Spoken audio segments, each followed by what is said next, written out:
I must be absolutely nuts. I'm here at the Indianapolis Motor Speedway in October when the temperature is dropping, the wind is picking up, and the leaves are beginning to fall off the trees. But the reason that I'm here is that the Indy 500, the 107th running, the entry list is quickly filling up, and special drivers, cars, and teams are expected for the 107th running. I think it's going to be potentially a really interesting entry list. Could we have bumping? I'm not so sure of that yet. We'll explore all the possibilities in this video, and so many of the possibilities are so exciting. I think there's going to be some NASCAR stars involved in the Indianapolis 500 next year, and when I say stars, I'm meaning the best of the best. Maybe a couple of Kyles and a Jimmy thrown in there. The Indianapolis 500 has always had such intrigue around the entry list for the Indianapolis 500. That correct driver, car, and engine combination is so crucial to winning this race, especially a race as competitive as the Indianapolis 500, that we speculate about this almost as soon as the checkered flag falls on the previous year's Indianapolis 500. So in this video, I will be breaking down each and every driver and car combination that's either confirmed, rumored, or, hey, maybe there's some free agent drivers who will sneak in at the end of the entry list process around the end of April. So, without any further ado, let's get into it. So as we found out last year, and I believe will still be a talking point this year, is that there are two major hurdles to jump over to get a high number of Indy 500 entries, those being engines and crews. And it's much easier to quantify and put into perspective how many engines are actually available for the Indianapolis 500, this being the last year of, theoretically, the same engine formula that's been around since 2012. I believe the maximum number of entries we could possibly see, absolute maximum, is 36. That would be 18 from Honda, 18 from Chevrolet. Now, if I were a guessing man, I would guess we probably will see 17 from Honda. That was the number last year, and Honda was pretty stuck to their guns on that one. They even mentioned, Honda, that the only reason or the only way that they would go to 18 would be for a special reason. Though I would say that as we get into this video, we'll talk about a few drivers and teams that I think would qualify very much so as a special reason to roll out an extra engine from Honda. 16 from Chevy combined with the 17 from Honda, which I think is a realistic expectation. 17 Honda, 16 Chevy, would unfortunately only give us 33. At the moment. Now, I don't want to get too upsetty spaghetti 8 months away from the Indianapolis 500. It would be a shame if there is not a bump day again, but as you'll see, there are plenty of drivers and teams and sponsors out there that could give us a very robust bump day if the deals could all be put together.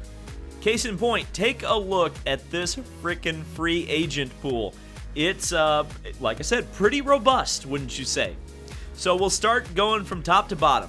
Stephen Wilson and Don Cusick, they have made the Indy 500 the last couple of years. As I understand it, they are extremely close to signing a deal. So I would, unless something completely falls apart, expect Stephen Wilson and Don Cusick to have something to announce very soon. Stingray Robb has money for most of the IndyCar season, not just the Indianapolis 500, which is interesting because when I spoke to his people at Laguna Seca, it seemed like they were kind of leaning towards sticking with lights, but it sounds like they're trying to go IndyCar racing, and I would suspect that that would probably include the Indy 500 if it does happen. Tony Kanaan, always a topic of conversation, the 2013 Indianapolis 500 winner, third place finish last year for Chip Ganassi Racing. A lot of people have mentioned him as a possibility at Aero McLaren SP. We'll talk about that here in a bit. I wonder if it has something to do with his ties to 7-Eleven, and I'll expand on that when we talk about Aero McLaren SP. And we're getting into the juicy stuff now, too. Kyle Larson, Hendrick Motorsports is willing to back him. They've given the approval, and we talked about this way back in February, but Jeff Gordon himself said if Kyle Larson did do the Indy 500, which it sounds like it's getting much, much closer to actually happening, that Hendrick Motorsports would support that effort. Support in racing usually means money. Speaking of money, Kyle Busch. It's been reported a couple of times that Kyle Busch has support from Menards. Sounds like it's a full budget for the Indy 500. The only caveat for Busch is that he has to be with a Chevy team. And again, we'll talk about this in the McLaren section. McLaren has already essentially said no to Kyle Busch, so his options are a little bit more limited. Jimmy Johnson, Carvana. Carvana said that they'd follow Jimmy wherever he needed to go or wanted to go.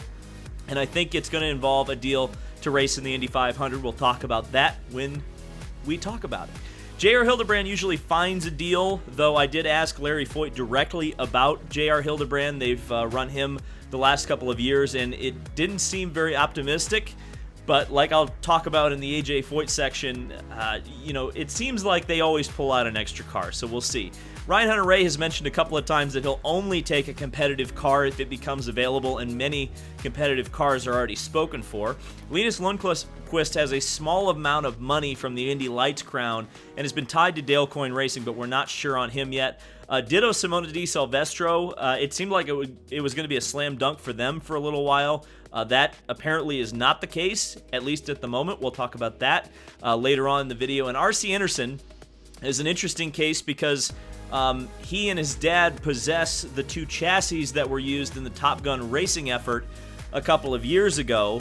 But a chassis is only so good as the engine that powers it. And the question I would have is, if R.C. Anderson was to mount a challenge in the Indy 500, where would they get an engine and where would they get a crew? But it's interesting nonetheless. Let's talk a little bit about the Honda entries that we're expecting for the Indy 500. And obviously we start with the defending winners, Chip Ganassi Racing.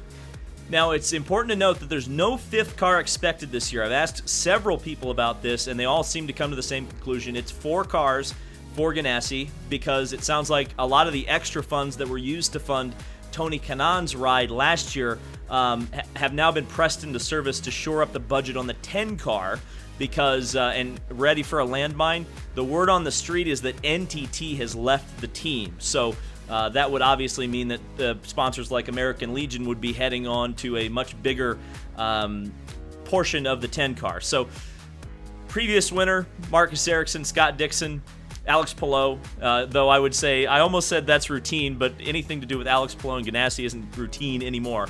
Let's talk about that 4th car, because I think there's an outside possibility that this is the landing spot for Kyle Larson, but I think the most likely landing spot is Jimmy Johnson. Chip Ganassi is on record as saying he wants to keep status quo as much as he can to last year's Indianapolis 500. Makes a lot of sense because I think they had a lot of success. A lot of people, including I think Jenna Fryer of the AP and a few other people, talking about Jimmy Johnson potentially doing the double with Trackhouse. Trackhouse obviously has a lot of history with Ganassi, and there's even a rumor out there that maybe Kimi Räikkönen would split the 4th Ganassi car throughout the season in IndyCar, doing the road and street courses while Jimmy does the ovals. I don't know if I necessarily put a lot of stock in that right now, but that would line up with a Trackhouse partnership for Jimmy Johnson. Andretti Autosport is one of the few completely straightforward teams. Very easy. They're locked down for 2023, and we're expecting that they're going to be easily the largest team on the entry list with 5 entries. Colton Herta quietly re-signed with Andretti Autosport to a long-term contract a couple of weeks ago, though I would expect that he still has his get-out-of-jail-free if F1 comes calling clause in his contract. Kyle Kirkwood takes over for Alexander Rossi in the Auto Nation 27 car. Romain Grosjean is back as well as Devlin DeFrancesco, who looked like he wasn't going to be coming back for a little while. It's definitely an unhappy marriage, I would say, right now with DeFrancesco and Andretti Autosport, but they're still married. And Marco Andretti, I guess, is chasing A.J. Foyt's record of consecutive starts at this point.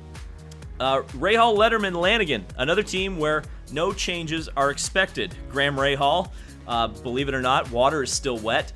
Christian Lundgaard, the IndyCar Rookie of the Year, though didn't really show much at the Indianapolis 500, but I think that a lot of that comes down to engineering. And Jack Harvey, who's probably on the hot seat next year, he's going to have to perform, and he'll be looking to do that. But that 3-car team, all the same. Coyne Racing, a lot of talk about this team in the silly season. David Malukas, again, grass is green, water is wet. There is a second car from the HMD stable that's trying to happen. I know Henry Malukas really wants it to happen. But Honda and Dale Coyne himself, maybe not so much. I could see this car being a part-time car. Maybe a Stingray Rob could slide into that with his budget. Now, for how many races, I don't know, but I think the Indy 500, traditionally Dale Coyne Racing has done a third car, and I know they wanted to do a third car for 2022, so it's not outside of the realm of possibility if Honda gives them an engine that they would do a third car. And of course, Takuma Sato, and I say of course, but there were some rumors that Sato was going to retire at the end of last year. Looks like, thankfully, that's not going to happen. Meyer Shank Racing. I almost have nothing to say about this team, although they have barked a little bit that they might want to do 3 cars at some point. I wouldn't expect that they'll do 3 cars at any point in 2023, but again, happy to be proven wrong. Elio Castroneves and Simon Pagenaud, that's a very strong team at the Indianapolis 500. Oh boy, Arrow McLaren SP. Easily the most complicated team in the field. We'll go to the non-complicated bits right now. Pato O'Ward, Felix Rosenquist, Alexander Rossi. Those are your 3 full-time drivers. They're locked in to the field. The 4th car, which is confirmed. They are doing a 4th car. Zach Brown has talked about it ad nauseum. He also downplayed Kyle Busch joining the team. They have talked to Kyle Busch, but Zach specifically cited a lack of experience as why he's not too keen on bringing Kyle Busch into the fold, which is curious because one of the things I keep being told by at least one source who's usually not wrong continues to say that AMSP is the most likely landing spot for a Kyle Larson Indy 500 run. So I'll just leave that there. You could see it. That's exactly the type of thing Zach Brown would want. There is open wheel experience, much more than Kyle Busch, although it's on dirt. And certainly Kyle Larson, I think, would be a valuable addition to that team, both monetarily and from a driving skill standpoint. But I would also say if Kyle Busch has a full sponsor, I don't see why you wouldn't pick one or the other. The other driver that a lot of people are talking about, many outlets, in fact, have stated that Tony Kanaan is the most likely candidate for the ride. Outside of the experience factor stated by Zach Brown, Kanaan makes sense to me because of his connection to 7-Eleven and 7-Eleven's connection to McLaren. Now, McLaren's primary sponsor outside of Arrow is Vuse, owned by British American Tobacco. BAT played a huge part in 7-Eleven's original stint in IndyCar when Team Cool Green couldn't run their Cool logos for the Indy 500 in 2002. They were a kart team, and you can't run, or couldn't at the time run 2 different tobacco liveries in 2 different series. So on came 7-Eleven for the Indy 500, and when the team defected to the IRL full-time with Tony Kanaan as the driver, that began the famous 7-Eleven paint scheme that everybody has loved so much. Well, British American Tobacco has become a principal partner with McLaren in the last several years, and they utilize the same strategy for avoiding anti-tobacco, or perhaps in this case anti-vape litigation in countries that don't allow it, by replacing the BAT logos with 7-Eleven. So, if TK is going for one last run the 500 with 7-Eleven, a B2B deal with one of AMSP's biggest partners makes a huge amount of sense. And, by the way, Tony Kanaan has a really good chance of winning if you give him the car, hence last year. Team Penske, way more straightforward than Arrow McLaren SP. Tim Cindric has even gone on record recently saying they are not going to do a 4th car, especially for one of them NASCAR guys. So here's the lineup. Will Power, Joseph Newgarden, Scotty McLaughlin. Really straightforward. Here comes another team that's not so straightforward. Ed Carpenter Racing. The first 3 are straightforward because they're the same as last year. Connor Daly, Rinus VeeKay, Ed Carpenter. Now, there's been some talk about a 4th car. For the longest time, we all kind of assumed it was going to be Simona Di Silvestro and Andretti Autosport, but things have gotten awfully quiet on that front as of recently, and that makes me think a little bit, and I wonder if this team might be the best spot and the best hope for a Kyle Busch run. Now, Ed Carpenter, unlike Team Penske, has brought in one-off drivers in the past, such as Danica Patrick, and has a previous relationship with Menards. But when I asked around about this possibility, apparently there's some slightly bad blood, believe it or not, between some of Kyle Busch's management team and Ed Carpenter. Go figure. That's just what I've heard. So that could potentially be a hurdle if this is even being considered as an option, and I would certainly hope it is, because I think if Kyle Busch has a budget to go do the Indy 500 and isn't able to do it for one reason or another, I think that would be a big fumble. AJ Foyt Racing. Now, Larry Foyt Racing was adamant that a full-time third car is totally dependent on Dalton Kellett, who has since decided to not continue with the team, so I would not expect an AJ Foyt third full-time car. Now, Larry has mentioned on the Indy 500 specific question that some of that sponsorship they use for J.R. Hildebrand has moved around to bring Santino Ferrucci into the team. However, the Foyt team usually adds at least one extra car for the Indy 500, and I would expect that that will continue despite the fact what we've been told from the team. J.R. Hildebrand typically is the first choice if and when that happens. The two drivers who are absolutely confirmed, both for the Indy 500 and the full season, are Benjamin Peterson of Indy Lights fame, I guess we can say, and Santino Ferrucci, who has never finished outside of the top 10 in his Indy 500 career. Juncos Hollinger Racing. Now, Juncos Hollinger will be a two-car team at the Indy 500 and for the full season. They've also re-signed Callum Ilott to a multi-year deal. Ryan Hunter-Reay worked as a consultant to this team at the Indy 500 last year, but like I said, will Ryan Hunter-Reay consider this a competitive car, and would he even be a choice of Juncos Hollinger? How much budget would they need? Time will tell who they choose to sign, but as of right now, Callum Ilott is the only confirmed driver at Juncos Hollinger. Dreyer Reinbold Racing, the Indy-only team, which has been a stalwart since the year 2000. Sounds like the driver lineup for this team will be solidified fairly soon. Much like last year, it will be a two-car team. This Indy-only team was so very strong last year, and it's great to see that they're getting their ducks in a row early on. The first driver, unconfirmed yet, but again, the deal is close to being done, and I would expect nothing less than Sage Karam in the 24 car. And finally, Top Gun Racing. Yeah, we're talking about Top Gun again.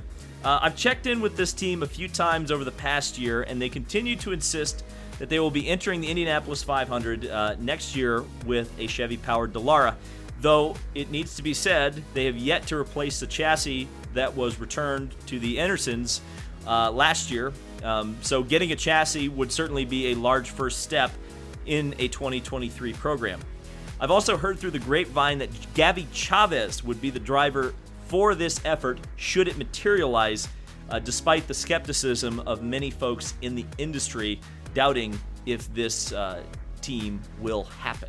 We're here in Traditions at the Indianapolis Motor Speedway Museum to wrap things up for an early look at the Indianapolis 500 entry list for 2023. And there is no greater tradition in the Indianapolis 500 than taking a victory and getting to receive this trophy, take a glass of milk, and kiss the bricks. So I hope you've enjoyed this video. If you have, be sure to leave a like on it and subscribe for more. Obviously, this is the place to be for Indianapolis 500 content. So if you're here, you're in the right place. Thank you guys. Thank you to the IMS Museum, and we'll see you in the next video.